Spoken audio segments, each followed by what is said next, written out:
Good afternoon everyone, today we're looking at another Seiko watch review, so let's get on to it, shall we? So, initial look at the box. It's got this standard Seiko black theme box with that silver Seiko logo in the front. Let's take this out and have a look at the box inside. Usually with Seikos we have usually a very well packaged box with a nice thick manual as well, which is sitting inside here. I'm not going to bother taking that out. You guys can take a look at that if you buy one of these yourself.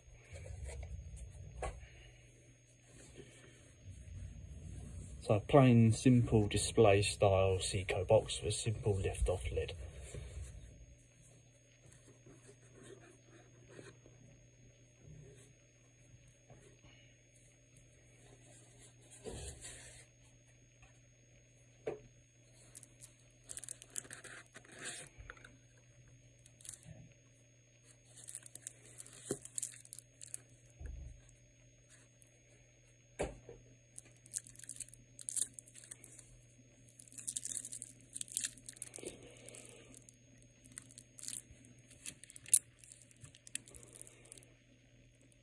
Here we go guys, this is the Seiko 5 Sport Daydate in the Pepsi theme. So, just a little bit about the watch before we move on to the specs and stuff like that. We've got a 43mm case down to it with a 13mm case thickness. Watch retails around about £275 and weighs 168 grams. So it's not too bad in terms of the weight. So, let's have a look at the dial. So look at the dial here, we can see we've got a nice royal, or whatever we're going to call this, but royal blue sunray style dial with nice thick white luminous increments and 3 luminous hands. The increment system follows the same sort of style as a Rolex Submariner in terms of the multiple different shapes like the triangle, the circle and the dashes. I've also got that day date function just sitting down there in the place of the 3 PM digit. And a nice gliding seconds hand there that is luminous as well. Inside the face we've got a dash system as well, just to add a little bit of final detail to the face of the watch. Most watches that follow this Pepsi theme have that style of increment system go around the inside. It's, again, consistent going all the way around. The cover of the actual glass here is called Hardlex glass rather than being in the standard sort of sapphire or synthetic glass. You've got a 10 bar water resistance with this, and the actual sweeping movement there is a 4R36 caliber automatic movement that offers a minus 35 seconds to plus 45 seconds range of accuracy per day.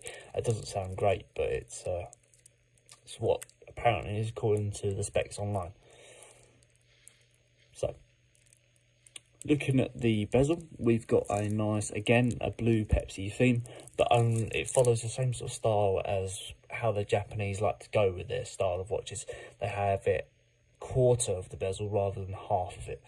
Usually the Pepsi would have that blue bit on top and the red bit on the bottom, or however round they would have it. And this one, it has it at a quarter, same as the Sekonda Pepsi. I'm not sure if I've done a review of that. I've done quite a lot of reviews. Can't remember if I've done that one as well.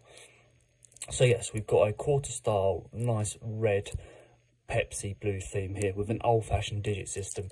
When I say old-fashioned digit system, if you look at an old-fashioned Pepsi, you'll see, like, say, for example, 2010, 2002, or the year 2000, and you compare that to a 2023 one, you'll see that the digits look a little bit different on the actual bezel compared to the previous years. The numbers look a little bit smaller on the previous years. But yes, it's a very, very nice sunrise dial going on there. Let's have a look at the movement of the actual day date function, the crown. The crown is in a bit of an awkward place because it's at this 4 PM slot, which is a bit of a change. Let's move those hands actually and see how they move. They move a nice strong movement there. It's a bit fiddly trying to change that because of this enhanced crown here, the recessed crown sitting inside here. But we've got a fairly decent movement to it. It could be better from Seiko, but it's not too bad. Let's have a look at the second movement. Sorry, the first position. We've got a nice secure movement on that day date function there, and a nice, let's have a look at the day function as well. That's also good. It's very hard to get those things wrong though, so they should be good. Put that back in place. The crown itself doesn't screw back in place, just sits back like a quartz watch would do. Well, some quartz watches do screw down, but this one just slots back in place.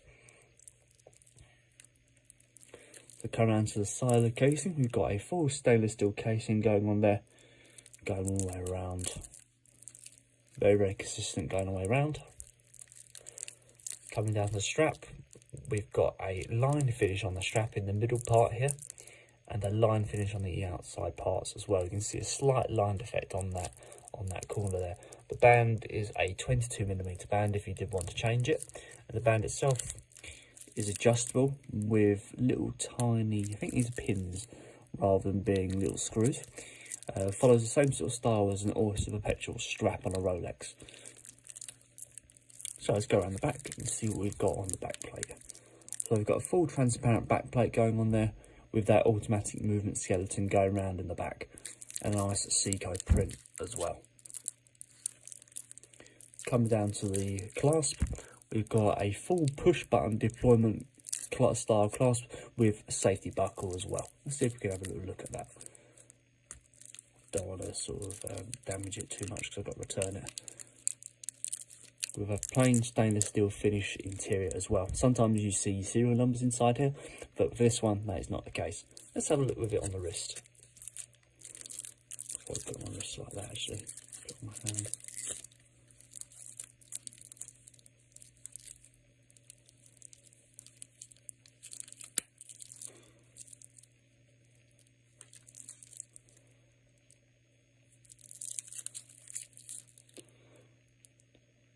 So there we go guys, that is the Seiko 5 Sport Daydate Pepsi edition.